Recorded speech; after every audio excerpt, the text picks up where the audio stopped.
Brothers and sisters, welcome. Pro-life leader Frank Pavone here, bringing you my daily diary segment. I love what I do. You support what I do. We all love the pro-life work, and therefore I let you know exactly what that work entails for me from morning to night and every single day. What did I do on Monday, Tuesday, and Wednesday, June 17th, 18th, and 19th of 2024? So, Monday the 17th, I was here in the office. Later in the day, I would start a trip. But in the morning, I had my usual staff meetings. I did a little taping. I got in touch with staff that needed to do the various tasks of the day, and we always keep in close communication. Make sure everything is on the right track, had to get some things printed up, some envelopes for some mailings and some data. We did meetings with our executive team, administrative team, and we have these planning meetings where we look ahead and make sure everything's on track. Came in here mid-morning, about 10:15 or so, and taped a program for one of our evening broadcasts. At 11 a.m., I had a radio interview with Sandy Rios. She has a national program and had me on talking about the latest developments in the pro-life movement. Then had a meeting at 11:30 with one of our administrative team in regard to a new intern that we are bringing on board. That's always exciting, going to help right here in the studio. So that was at 11:30. At 12 o'clock, I had a phone call from a priest who was asking me some questions.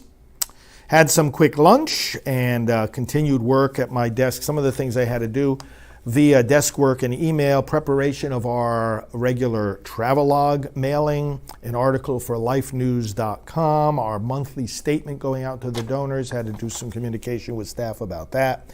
An endorsement that I gave in my personal capacity to a candidate, some follow-up from our recent election training call, approval of an email blast going out to our entire list, some communication with our website department about upgrades to the website, some communication about the Radio Maria show, and also in regard to Dr. Philip Ney, Canadian psychiatrist, pro-life researcher with whom we work. That brought me through the afternoon. At 4 o'clock, I was back here in the studio taping one of our evening broadcasts as well. And then at 5:45, I was picked up for the Orlando airport because I was going to New York for a couple of days. I did some work in the car and in the terminal and the plane, including a 7 o'clock phone call before I boarded with one of our administrative team for an end-of-day update. Took care of all that, flew to New York, got there, it was already late in the evening, and went to my home there in Port Chester, and where my mom lives, and stayed there overnight. Next day was a day with the family, although also with the office, always in communication here with the office and on my computer, but it was a day in Port Chester. Visited with my mom. I had some breakfast, helped out with some things around the house, things that had to get done. Was in touch with my office right away, and also doing some work in between visiting with my mom. I did a video too. I think you saw it on my social media, video together with her. Some transcripts for one of our TV shows, Praying for America, some communication about staff in regard to making those available to you, the general public, some communication about ChatGPT, which we use regularly, some work on opinion pieces, some communication about Amendment 4, statewide training here in Florida to stop that pro-abortion amendment, and a letter, coalition letter. Every once in a while, we who are group leaders are asked to sign on to different letters going to our lawmakers to urge them to do or to oppose certain measures. Signed on to one of those letters. Was communicating about media for the upcoming conference in D.C., the Road to Majority. Was communicating with staff about different video clips that we need to use. Preparation for the CareNet conference in the fall. Communication in terms of Ballotpedia, our upcoming travelogue, the broadcast schedule, and the end-of-year reports. We're late this year in getting the 2023 end-of-year activity reports finalized and publicized, but we got some progress on that. Then at 11 a.m. on Tuesday the 18th, I had about a half-hour media interview with a broadcaster. That was very good. Had some lunch, again visited with my mom, had some phone calls. In the evening we had dinner together. My brother came over.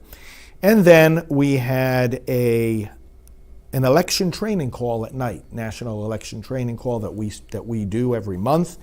So that was at 8 p.m. and I made sure that I was on for that with our executive director, Janet Morana, and a team of great volunteers who are making a difference in the elections. Thank you for supporting that part of our work as well. Let me see what else there was. That brought Tuesday the 18th to a conclusion. Wednesday the 19th of June, what did I do? So I was there in Port Chester, again visiting with my mom. In fact, she likes to go to IHOP, not too far from our house, so we made an early breakfast visit to the International House of Pancakes and had a good breakfast there, got caught up on things, went back home, had to do some things, helping out around the house. Again, a lot of different tasks and chores and some paperwork, and as far as it was, some more preparations for the conference in Washington, D.C., about to begin the following day. Communication with a reporter from the Washington Post, talking about, with the Rachel's Vineyard team, some fundraising for that healing ministry, some communication with our constitutional attorney to have an interview with one of the pro-life prisoners, actually, who just got out of prison. He's a priest, Father Fidelis. Had some work in regard to the upcoming e-letter for our Silent No More campaign, upcoming trip plans, communication with the office of Dr. Ben Carson, and also with the office of Focus on the Family.